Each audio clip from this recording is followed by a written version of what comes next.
What's up, Maniacs? My name is Mex. I'm a wrestling fan, a wrestling enthusiast, a WrestleManiac, if you will. And today we are discussing NXT.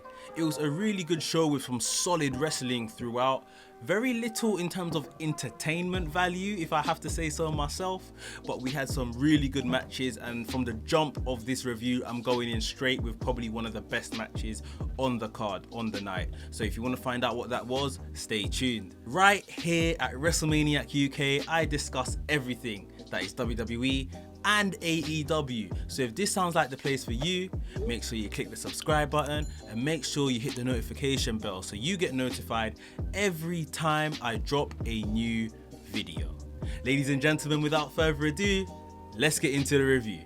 To open the show, we had a really good match between Io Shirai and Shotzi Blackheart. The women's championship was not on the line here, however, they fought as if it was. These two are some of the biggest talents today in that NXT women's division. Obviously the champion and Shotzi Blackheart, which I felt like I've grown and really got to know her since she's been in NXT. I wasn't aware of Shotzi Blackheart before NXT, and I've really liked her style. And this particular match made me say, you know what?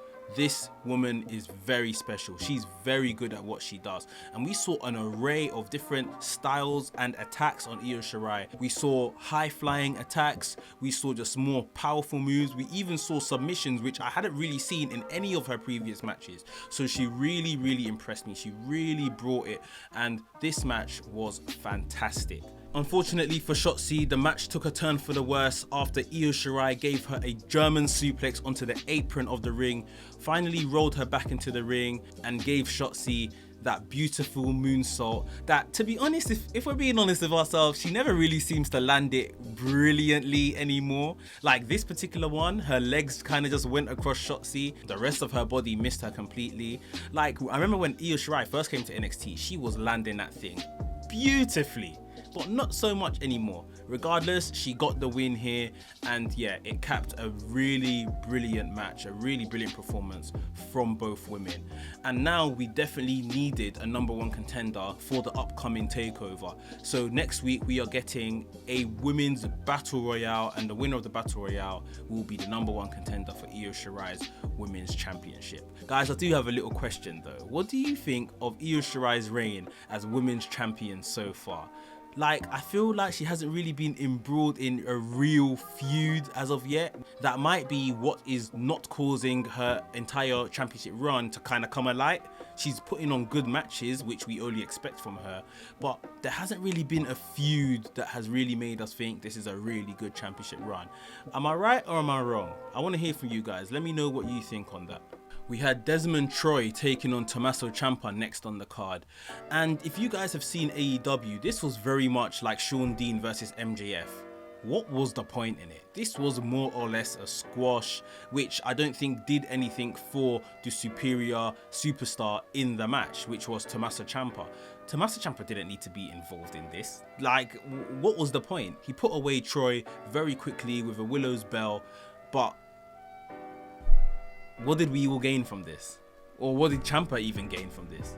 I don't think anyone gained anything. And squash matches, there is definitely a place for them, but it has to be worth it. Ciampa is already a big name in NXT. He doesn't need a squash match. If you don't have anything for him, I would rather you just keep him off TV than put him in something a bit pointless like that. Or just fast forward to the promo which happened after the match, where basically Jake Atlas came back and challenged him to a match next week, after obviously Tommaso Ciampa a couple of weeks ago really put Jake Atlas in the hospital after a very vicious beatdown. So yeah, we're gonna get that next week, but I just don't think like this match was needed. It wasn't a match, it was basically a squash. I mean, anyone that's doing star ratings really and truly can't give this match any higher than 2 stars. Even that might be a bit too kind. But yeah, Ciampa beat Desmond Troy. We had Austin Theory come out to the ring and lay out some type of open challenge, saying that, you know, he can beat anyone, all that kind of jazz. Kushida came out, and Kushida, obviously since having that fight with Velveteen Dream after Velveteen Dream's match last week or so, Kushida has now kind of adopted, I wouldn't say he's quite a heel, but a very crazy attitude, a lot of edge, and he was showing that against Austin Theory in this match. He was behaving very violently. Even when he applied his hoverboard lock submission to win the match, he didn't let go as soon as Austin Theory was tapping out. He held it and held it and held it in there. Yeah, we're getting a lot of edge from Kushida. I don't mind it at all. I think Kushida really needs something to do on NXT. He has been floundering. Maybe this is it. Austin Theory still picking up losses. Looks like he's still kind of paying for his little misdemeanor that he got suspended for. But he's on TV, so I guess double-edged sword, it's not so bad. But yeah, Kushida got the win over Austin Theory here. Next up, guys, we had the NXT Tag Team Championship match. But before I get on to that, guys, if you're enjoying the review, please make sure you hit the thumbs up button, give us a like. It's thoroughly appreciated right here at WrestleManiac UK, and it does loads for the channel. So go ahead and click that thumbs up button. Next up, we had the NXT Tag Team Championship match, Imperium versus the champions Breezango. Breezango coming out as the Fashion Police. We haven't seen them actually come out as that for quite a while. Imperium, they just kind of cut their entrance. They came running out. Their music even sounded a bit different. I hope they're not tampering with that because their entrance is really, really good. And yeah, the match started with a really chaotic beginning. This was a really, really physical match. For long periods, Eichner was just showing his strength and athleticism. I've always liked Eichner since I've seen him. I mean, I've really got a soft spot for him. Really would like to see him have a singles run and see what he can do there, but I'm not sure how good he is on the mic. I'm not sure of his previous work before NXT, so I can't really comment on that, but I really like him. And Bartel. Bartel's brilliant as well, but I've always had a soft spot for Eichner. Unfortunately, it was actually Eichner that got pinned here. There was some parts in this match where I was looking at and I was thinking, are Breezango gonna drop these a week or so after winning these titles? Because it looked like it was going that way during the match, but Tyler Breeze got the pin on Eichner and Breezango retain their championships here. We had a women's tag team match on the show, something we don't really see often. Kaden Carter and Kacy Catanzaro took on Jessie Amaya and Xia Li. I really want Kaden Carter and Kacy Catanzaro to kind of stay close and progress as a tag team. I have seen rumors that Kaden is actually part of Retribution. I hope that's not true. Let her and Kacy stay together and really develop this tag team because I think they've got something good there. And right now, in my opinion, I don't really think they're strong enough as single stars, but definitely good together. I was very shocked to see Xia Li was actually pinned here and not Jessie LeMaya. I thought as soon as I saw that tag team pairing, I thought, yeah, Jessie LeMaya's taking the pin. But Xia Li was actually pinned here. And after a show of respect to Jessie LeMaya after the match from Kaden and Kacy Catanzaro, we didn't see Xia Li kind of reciprocate that. Instead, she didn't acknowledge their little fist bump or handshake, whatever it was, and just left the ring. So they're definitely probably doing something there with Xia Li. But this may just be a one-off. We may just see her in the Battle Royal next week, and this means nothing. I guess we have to wait and see. But yeah, there wasn't really much of a match here. Didn't last too long. It was alright, nothing special. But yeah, I guess the main point was that Kacy and Kaden picked up their first win as a tag team on TV, and Xia Li might be kind of turning here. Next up was Drake Maverick and Killian Dane versus Bobby Fish and Roddy Strong. Before the match, Drake Maverick was asked, is Killian Dane actually going to show up for this match? He said he's been trying to contact him all week, but he hasn't heard anything from him. He saw Killian Dane backstage. Killian Dane told him, look mate, I'm not coming to the ring. I'm not fighting in this tag team on your side. I'm not your friend, etc, etc. Made it very clear. Drake Maverick went to the match anyway and took on these Undisputed Era boys more or less in a 2-on-1 for the majority of the match, until we kept seeing shots backstage of Killian Dane just watching the match on TV. William Regal went up to Killian Dane and said, you know, are you proud of yourself? This guy is out here fighting on his own because you're here backstage, you don't want to join him. Are you happy with yourself, sort of thing? And Killian Dane eventually said, you know what, fine, I'll go out there. He didn't join the match though, however. He just kind of obliterated the Undisputed Era guys. In the end, Bobby Fish got a chair and started doling out chair shots, so the match got called off. Killian Dane continued to chase off the Undisputed Era guys.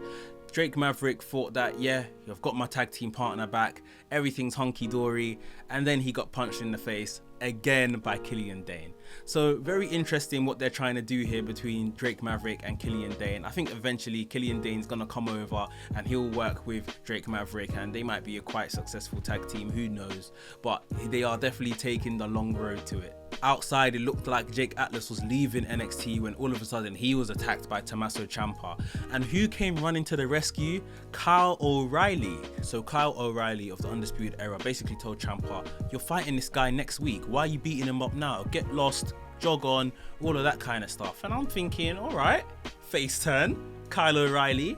And Ciampa basically said to him, next week I'm going to see Jake Atlas. And then he told Kyle O'Reilly, and then I'm going to see you very soon. So Ciampa versus O'Reilly on the cards. I will take that any day.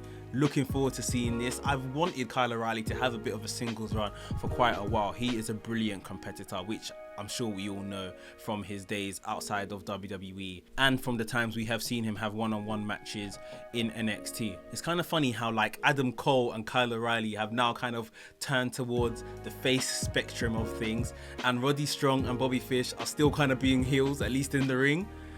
What's going on with the Undisputed Era? Somebody let me know. But yeah, we're gonna get Ciampa versus Atlas next week, and hopefully Kyle O'Reilly versus Ciampa is in the near future. Last but not least, we had the main event. The NXT North American Championship was on the line. Timothy Thatcher versus the champion Damian Priest. And I really enjoyed this match. Just the two different styles. Thatcher obviously trying to be the technician that he is, whereas Damian Priest more of a striker, more just kind of off the hook and just doing things in an unorthodox way. There's something about Timothy Thatcher I really like. I'm not even sure if I'm allowed to really say this, but there is an element of Chris Benoit that I really like, that I see in Thatcher, and he really entertains me. Thatcher, unfortunately, I don't really see him as someone that could be a world champion or the champion of the entire brand, as I just don't think in an entertainment side or a mic side of things that he can really do it.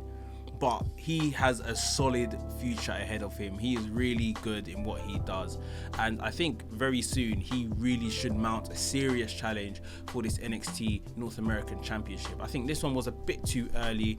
There were some really good spots in the match. Obviously Thatcher putting on his submissions throughout the match. We saw like a flying heel kick from Damian Priest off the top rope, which was really impressive, and in the end Damian Priest got the win with the Reckoning. So Damian Priest, successful first defense of the NXT North American Championship. Going to be interesting to see who steps up in the next couple of weeks. Obviously we've got a takeover coming up, I think in the next month or so. So Damian Priest in need of a challenger there, but Thatcher put on a very good performance here despite a defeat. So guys, that was my NXT review. Like I said at the beginning, a really solid show with a lot of good wrestling matches. Not much in terms of entertainment value, which I do feel was lacking. I mean, I love NXT, but I think that is where AEW is particularly beating them right now. AEW are making more than just a really solid wrestling show. They're making a good TV show. So NXT probably have something to work on there. But I am still very much invested in NXT, especially because William Regal announced that next week he is looking to crown a #1 contender to Finn Balor's NXT Championship for that particular match at NXT TakeOver. And he has kind of put together a brand new match called the Gauntlet Eliminator match. So this is kind of going to be a gauntlet match, but he said a new competitor will enter the ring every 4 minutes. And pinfalls and submissions will determine who is eliminated and who stays on throughout the match. So kind of like a new style of gauntlet match. I'm very intrigued to see the competitors that are going to be involved in that match, but I imagine whoever it's going to be, it's just going to be a good title defense at TakeOver for Finn Balor. It's too early to take that title off him. People have lost it within a month, let's be completely honest and put that in the open, because I'm pretty sure Keith Lee did, I'm pretty sure Drew McIntyre even did back in the day when he was NXT champion. So people have lost that title pretty quickly after winning it, but we will see who that competitor is. But I like the new style of match. Again, we're going to get the women's battle royale to crown a #1 contender there. So we are working towards the next takeover nicely. Things are heating up and looking good. Guys, if you enjoyed today's review, please click the thumbs up button, give us a like, and if you're new here, welcome. Please consider subscribing and hit the notification bell so you get notified every time I drop a new video. WrestleManiac UK signing out, and I'll see you soon.